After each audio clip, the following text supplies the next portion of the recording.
Chapter 1. Margol jumped at the sudden noise behind him. Startled, he turned to the young man and snapped, "Why do you scare me?" "Margol, you scare too easily. I didn't mean to scare you. I only want to know what you're doing." Margol met Prince Kabu's questioning eyes. Looking ashamed, he answered, "I'm making an altar." "Kabu, what for?" Prince Kabu watched as Margol whittled a stick for the altar. "I pray and leave food for the living dead. I want them to help me," Margol said as he pointed to himself. "The Grebos might come back, and the living dead can protect us." Both Prince Kabu and Margol couldn't imagine any greater danger than the Grebos. The Grebo people were known for their fierce fighting and the horrible things they did to their enemies. After conquering a village, they would set fire to everything in it. "Margol, do you really think an altar will keep the Grebos away?" Prince Kabu shook his head at the idea. "It certainly can't hurt anything," Margol said as he returned to his work. He searched for a three-forked branch to hold a small bowl. Once he had it secured, the boys gazed upward. "This branch will hold my bowl more securely," Margol predicted. "Not an empty bowl, I hope," Kabu said. "No, I told you a few minutes ago that I will keep this bowl filled with food for the living dead," Margol said. "Kabu, what boasting about this bowl! You will forget and eat all of the food yourself." "Don't be so sure, silly boy. You don't remember that my grandmother died the last moon. She watches me every minute, and I will not forget her. She will eat this food." "So you think your grandmother is one of the living dead?" Kabu asked his friend. "Yes," Margol answered firmly. "She may be invisible, but that doesn't mean she and other ancestors aren't watching over what I do." Prince Kabu stood quietly for a long time, and then decided to make an altar as well. After discarding several wooden blocks because of various flaws, Kabu found a block that would work well and began to carve it. "Ah, you're making it too big," Margol said. "It's better for it to be bigger," Prince Kabu said.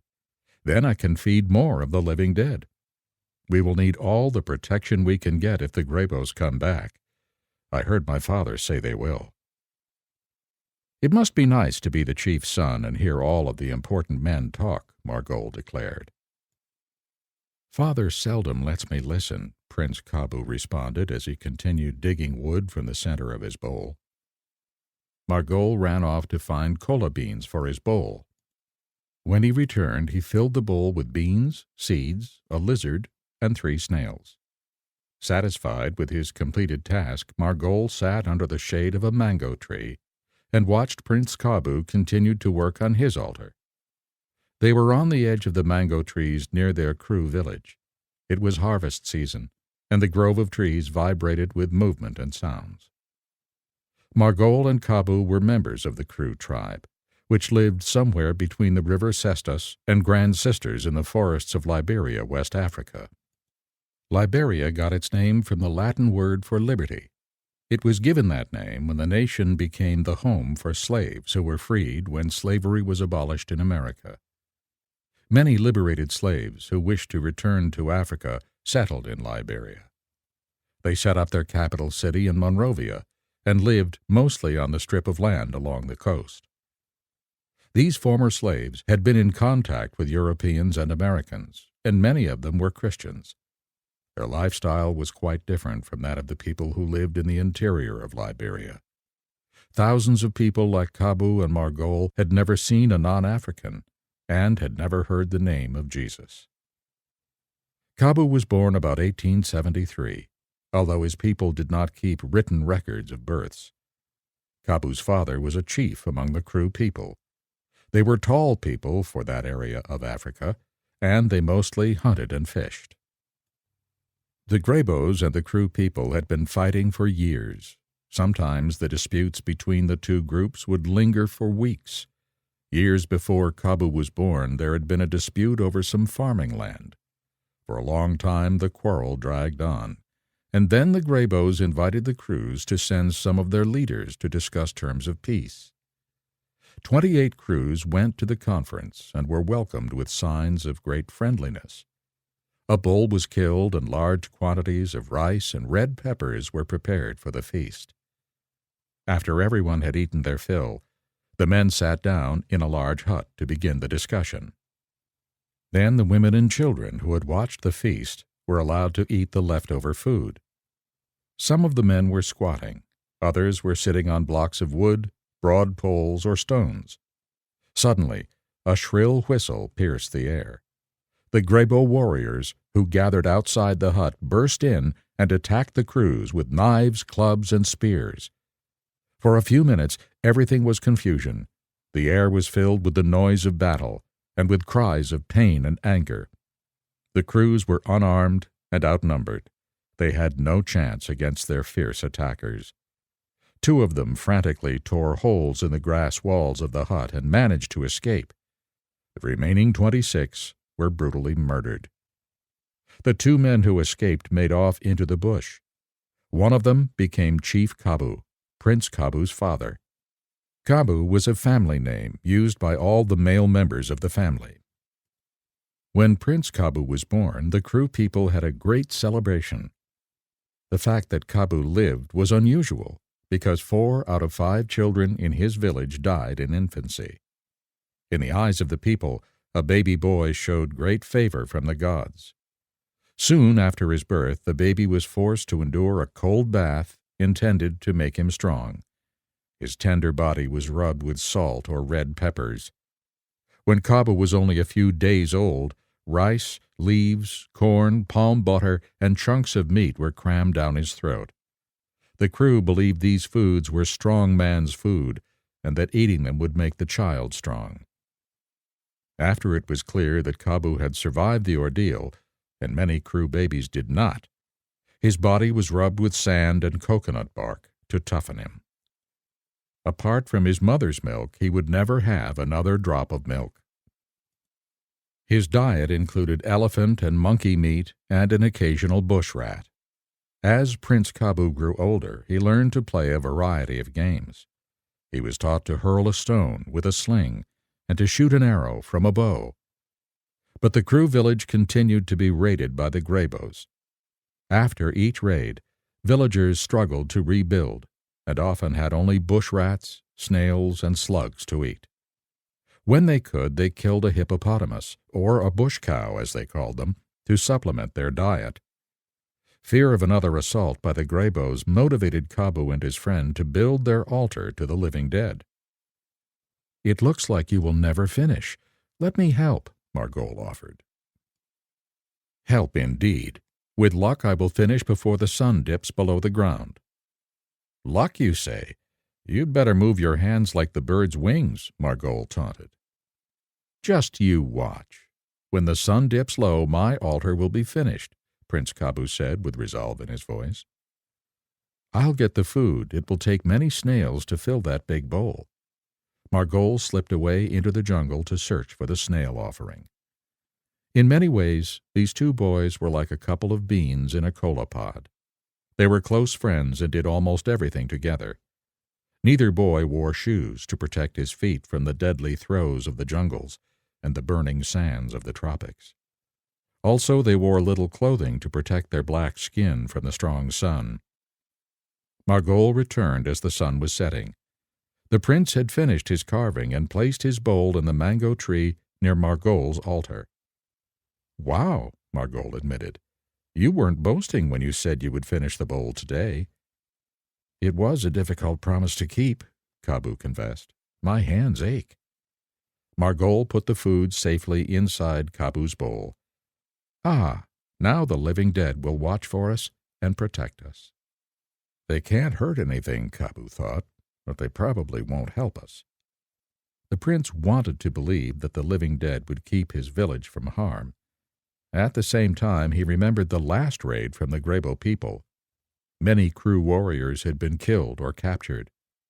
Now that the crew village had so few warriors left, the prince wondered what would happen when they were attacked again.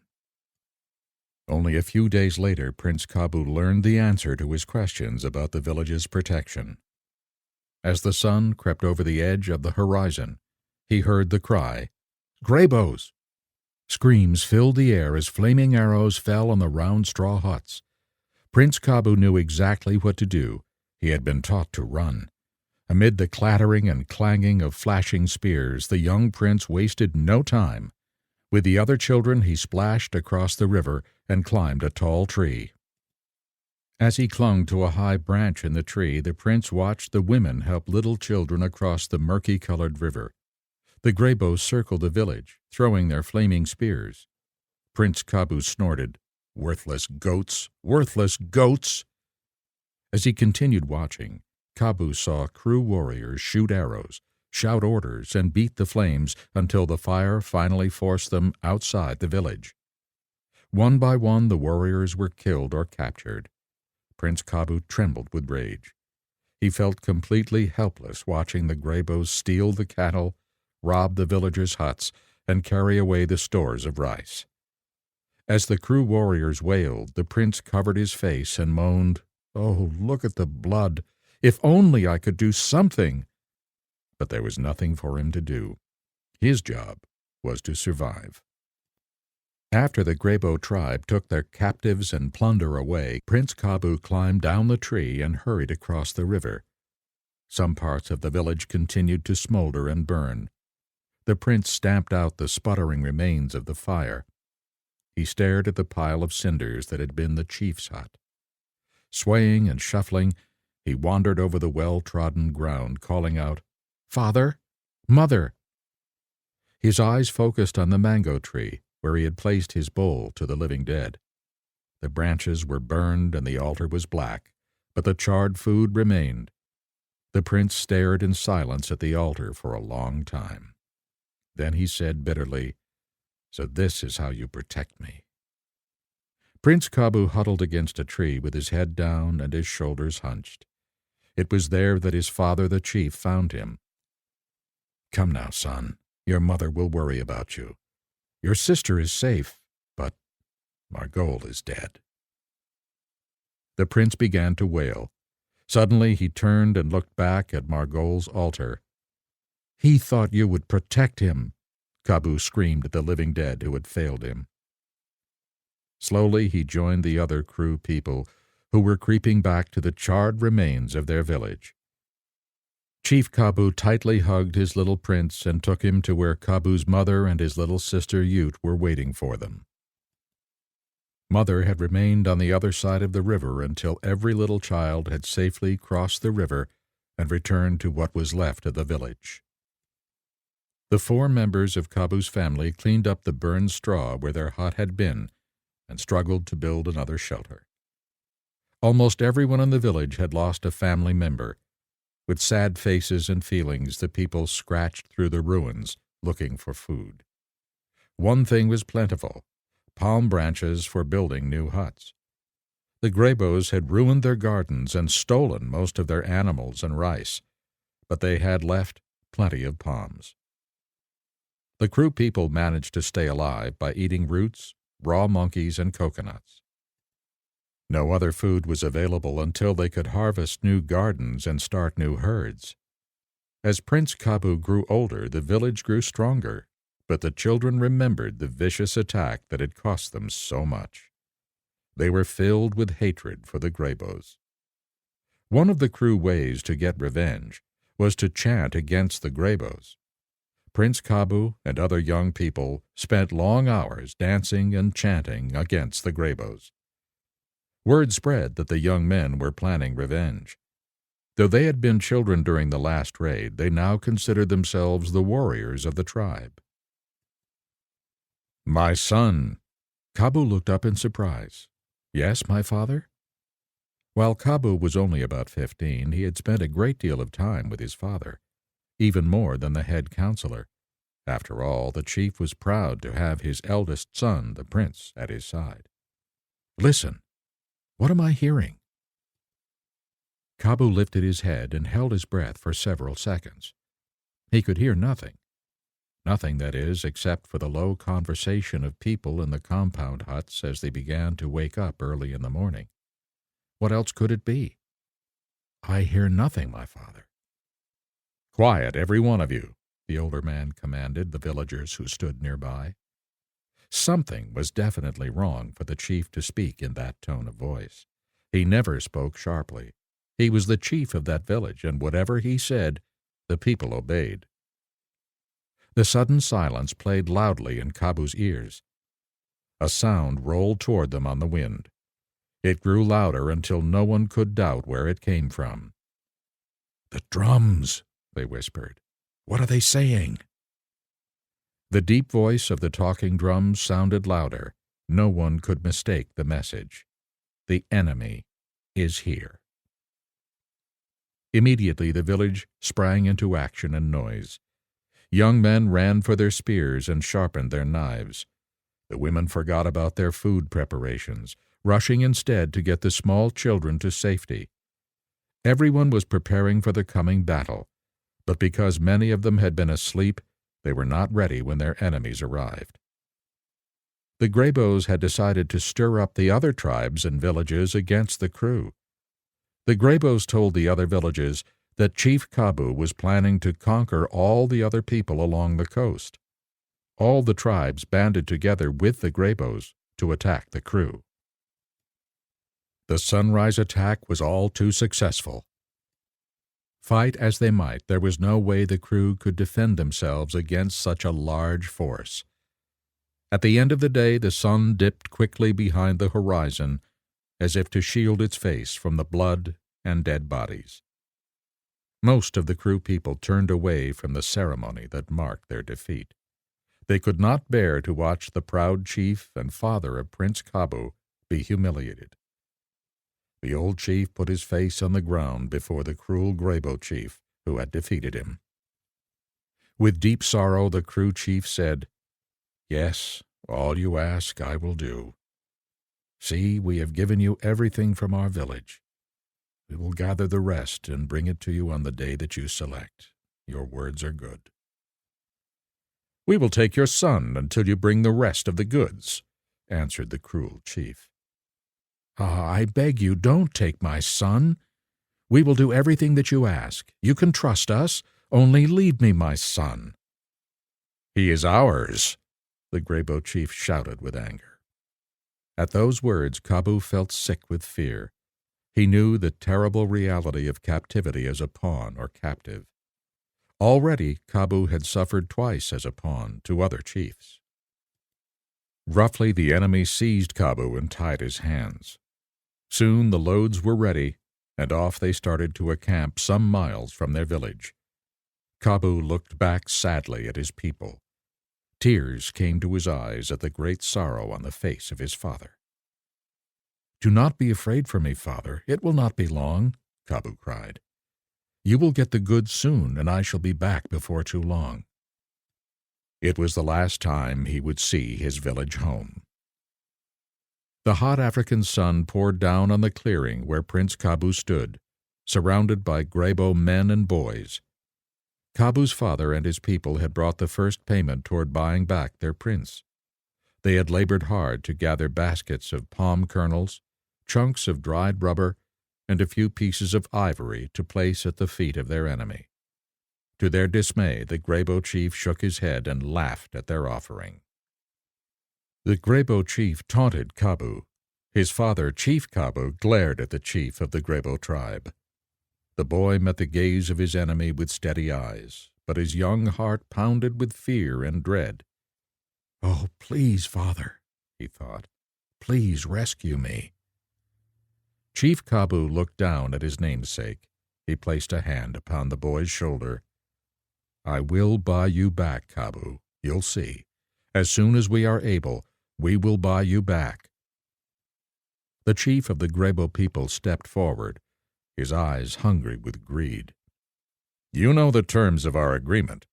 Every new moon you must bring us the tribute that you owe us. Make sure you come with full payment. If you fail to pay, it won't go very well for your prince." His harsh laughter filled Kabu's ears. "Your prince is now a pawn again." "We will pay," countered the chief of the crew tribe. "We will pay." His words were tinged with anger. "Take him away," commanded the triumphant African chief. He signaled to one of his warriors. The warrior stepped forward and took the young boy by the arm. As Kabu was led away, the warriors whooped and laughed in triumph. Kabu looked back and saw his father standing in the clearing. The young boy's eyes pleaded for help. If only his father could reach out and rescue him. If only his father could take him by the arm and bring him home. The crew chief signaled to his men to be brave. The boy was pushed forward. With a heavy heart, he walked away, the distance between his father and himself widening with every step. The warriors and their prized pawn disappeared into the lush foliage of the jungle. The plaintive call of a dove mirrored the harsh loneliness that flooded the heart of the young prisoner. Would he ever see his father again? Would he ever be free from this terrible cycle of suffering? The victorious Grebo tribe demanded payment to ensure peace, and until the crew could make payment in full, Kabu knew he would continue to be held as a pawn.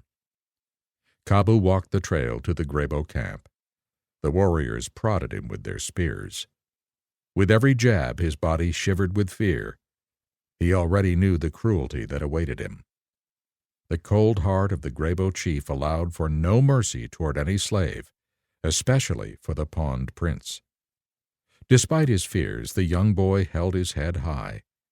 "I must be brave," he told himself. "I must be brave for my father. He will buy me back. I know he will." At the camp, Kabu was thrown into a hut where the other slaves were imprisoned. They greeted him in silence, their eyes void of hope. Kabu closed his eyes and tried to sleep. Outside, the Grebos celebrated the anniversary of their victory with feasting, drinking, and dancing. The rhythm of the drums beat loudly in the ears of Prince Kabu, drowning out the pounding of his lonely heart. When the next payment day arrived, Kabu's father came with all the ivory, rubber, kola nuts, and other goods his people had managed to collect. The cruel Grebo chief examined all of the items. "It is not enough," scoffed the Grebo chief. "You must bring me more." Kabu's father was almost in despair over the reaction. "I will bring more," he said. "Only release my son so he can return with me." "He will not be freed," the victorious chief replied. "You insult me with this meager payment. Can it be that you are too lazy to work for the young prince?" He pointed to Kabu, who stood at the edge of the clearing, 2 warriors on either side of him. Kabu's hopes for freedom crumpled beneath the scornful laughter of the Grebo chief. The boy stood straight and tall despite the weariness with which his muscles ached. The Grebos forced Kabu to work from the first trace of dawn until darkness fell. But for his father's sake and for the honor of his tribe, Kabu would let no sign of strain betray his tiredness or his fears. The chief of the crew looked at his son, his eyes filled with longing. He knew many new moons would come and go before he would be able to pay off the Grebos. "I am weary of your presence," snapped the Grebo chief. "Go back to your camp." His dark eyes glistened in the afternoon sun. "See to it that your people work harder," he hissed. "Perhaps I shall have to provide you with some incentive." He threw back his head and laughed. His warriors brandished their spears at Kabu and joined their voices with the laughter of their chief. Chief Kabu turned away, signaling his men to follow. Once again, young Kabu felt the pain of separation tear at his heart.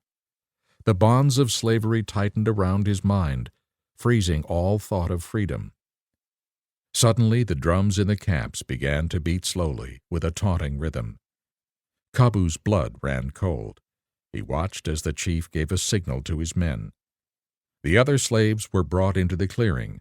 One of the guards grabbed Kabu and led him to a tree at the edge of the camp. Using a rough, thick piece of vine, they quickly tied the young prince to the tree. The Grebo chief drank deeply from a nearby pot of rum. He laughed long and hard. The drums beat faster. Grabbing a thorny vine from the hands of an assistant, the chief leaned down to whisper in his captive's ear. I hope this will inspire your father to pay us in full. He waved the vine in front of Kabu's face. The young boy gritted his teeth. Be brave, he said to himself. Be brave. The chief laughed again and nodded to the drummers. The hands of the drummers became a blur and the rhythm reached a feverish pitch. The chief raised the thick vine over his head and let out a piercing scream. With all his might he brought down the whip across the young boy's soft ebony back. The poisonous thorns tore open Kabu's flesh in streaks of pain. Again and again the chief whipped the boy. Each lashing was more prolonged and severe than the one before it. Each stroke tore into Kabu's flesh and implanted a fiery virus. Before long, Kabu felt like his entire body was on fire. The Grebos laughed and shrieked at the sight of their pawn's torture. They danced around the camp, mimicking the beating, pulling down imaginary whips and screaming gleefully. Kabu endured the pain as best he could. He fought the urge to scream. The intense pain forced involuntary tears to slip silently down his cheeks. Finally, the chief held the whip still. He turned to the horrified crew slaves who had been forced to watch their prince's torture. He pointed to one of the slaves. The young woman was pushed forward. She stood trembling before the dreaded chief. Go back to your camp. Tell Chief Kabu and your people what you have seen with your own eyes. He flicked the vine toward the bleeding pawn. This is how your prince will be treated until you pay his ransom in full. Now go, he commanded. The woman dashed out of the camp and disappeared down the trail. Kabu was untied and secured inside the prisoner's hut. His back burned with pain. The poison from the thorns infected his blood, causing chills and fever. For the moment, the terrible physical pain crowded out the agony of his tortured soul. He fell into a troubled sleep. The noisy chatter of the pepper bird greeted the rising sun and awakened Kabu from his sleep. He shifted painfully to his side. The open cuts on his back and legs were caked with dried blood. Fiery red tentacles of infection crisscrossed his skin. Breathing burned his chest, but pain was no excuse. Work must still be done. When Chief Kabu returned home, he asked his people to give up the last things that they had. Each month the crews were to give the Grebos their ivory, palm nuts, and India rubber. As each new moon arrived, the crew brought everything that they could give, but the Grebos always said it was not enough for the life of a prince. The cruel Grebo chief grew angry. "Is this all you bring me?" he taunted. "You must bring me much more." "We have no more. That is all there is," Kabu's father replied. A great fear came over him. He knew now they would never be able to pay enough. He feared that his son could not live much longer under the cruel beatings. The boy trailed his fingers slowly in the dusty smoothness of the hard-packed dirt floor. Several new moons had come and gone. With each passing month, Kabu's hopes for freedom had dwindled. The offerings his father presented to the greedy Grebo chief were never satisfactory. With each failed visit, the enemy chief poured out his wrath on young Kabu. The flesh of his back hung in shreds.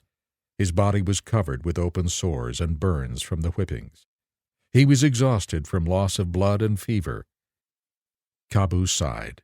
He was kept isolated from the other slaves. The loneliness and lack of love was more than he could bear.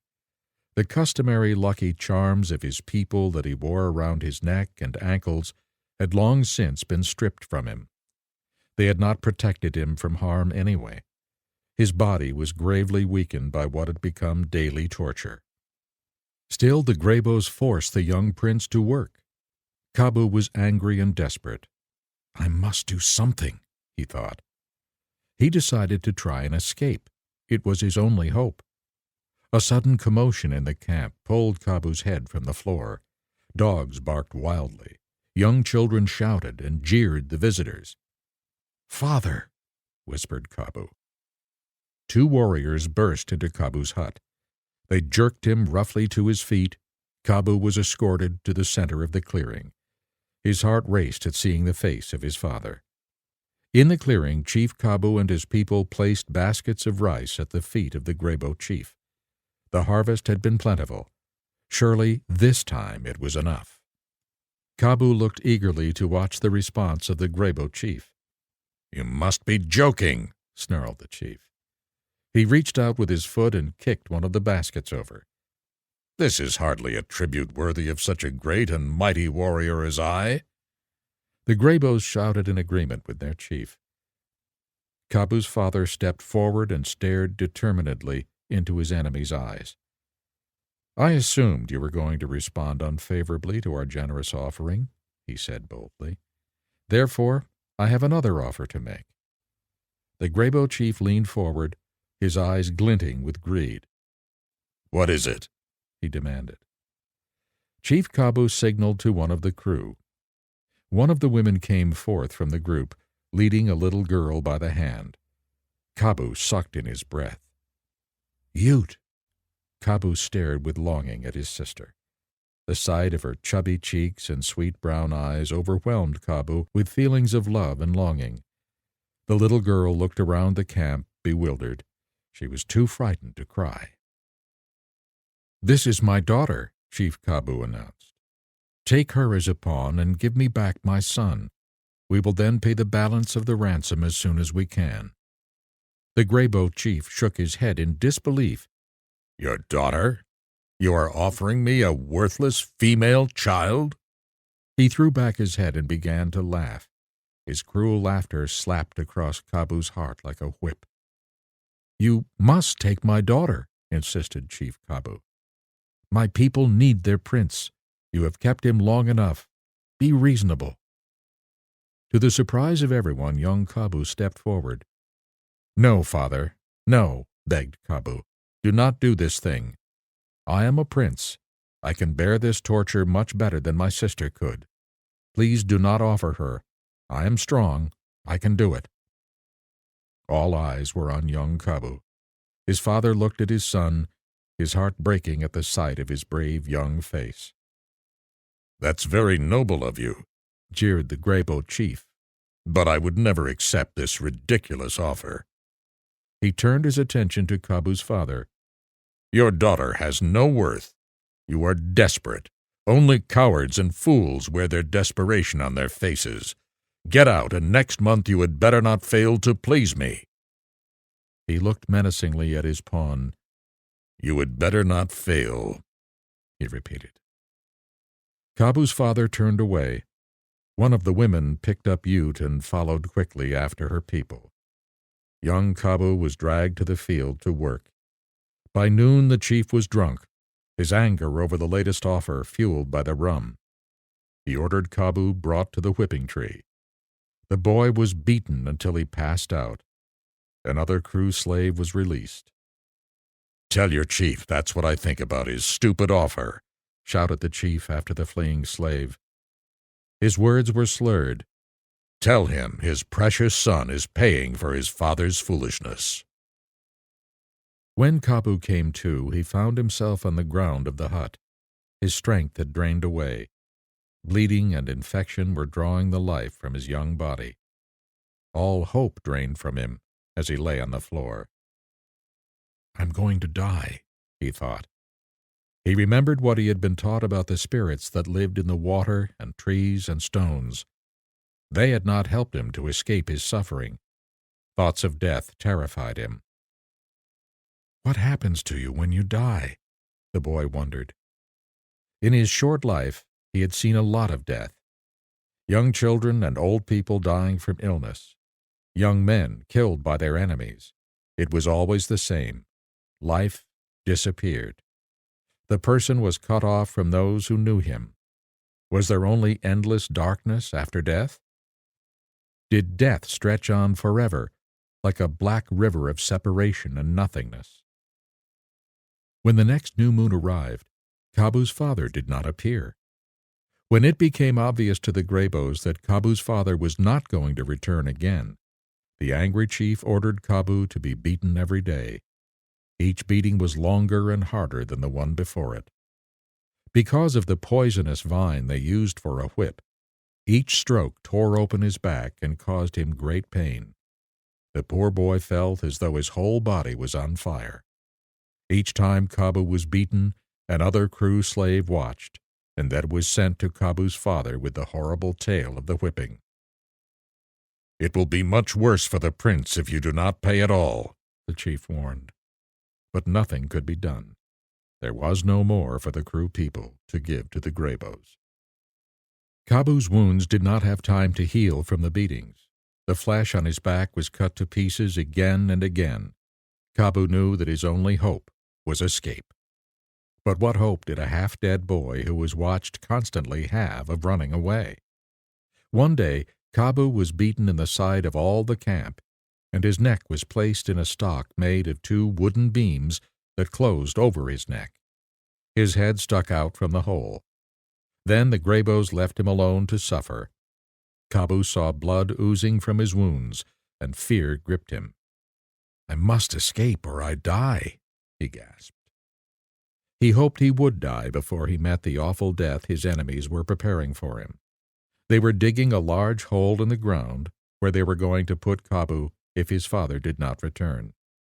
There he would be buried up to his neck. Then they would hold his mouth open with a stick, and honey would be rubbed on his face to draw the ants from a nearby ant-hill. The terrible driver ants would then come and eat up his body bit by bit. After the driver ants had taken away every bit of his flesh, his enemies would put his bones in front of his hut as a warning to others who did not pay their debts. The prince strained to push the 2 beams apart. To his surprise, one beam moved. With his hands, he forced the loose beam away from his neck, but he could not escape. The next 2 days blended into a painful blur of fierce whippings. Soon he became so weak from fever and loss of blood that he could not even stand or sit up. 2 logs were tied together to form a cross tree. Kabu was thrown over the cross tree, and his bleeding back was beaten again. Kabu was dying. The fear of death no longer mattered. He only wanted release from the relentless suffering. It was late afternoon, a Friday. A sliver of the moon hung over the jungle, anticipating the night. Kabu heard the sound of digging. He lifted his head as best he could from where he hung over the cross of wood. His captors continued digging the deep hole. When the men finished, they leaned over Kabu. "Unless your father comes back with your ransom, we will bury you alive." They pointed to the hole. "Say hello to your grave, Kru boy." They walked away to summon the chief. The chief surveyed the hole and declared it sufficient. He signaled for another slave to be brought out to witness another beating of the pawn. A young Kru boy was led out to the clearing to watch the terrible display. Kabu stared blankly into space, his body crying out for relief from the unending agony of pain. Thoughts of his father and sister swirled vaguely in his mind. Nothing mattered anymore.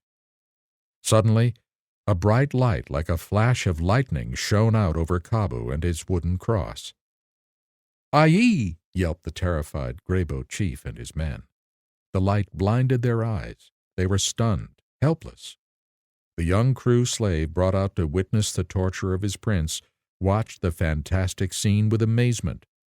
Kabu heard a loud voice that seemed to be coming from above him. The voice commanded, "Rise up, Kabu! Rise up and run away!" Instantly the ropes that bound Kabu fell from his hands. Strength surged through his body. Throughout that day he had had nothing to eat or drink, yet he felt neither hunger nor thirst nor weakness. Jumping up, Kabu obeyed the wonderful voice and ran away from the surprised Africans as fast as a deer. While the Grebos stumbled helplessly around the camp, Kabu disappeared into the jungle. Kabu had no idea where the strange voice and light had come from. He had never heard of the Christian God. He knew nothing of God's help, nor had he heard of Jesus Christ, who had once been a pawn like himself. The earthly prince who had hung on a cross-tree did not know that there was once a heavenly prince named Jesus, who had been beaten and killed on another tree, a cross on the hill of Calvary.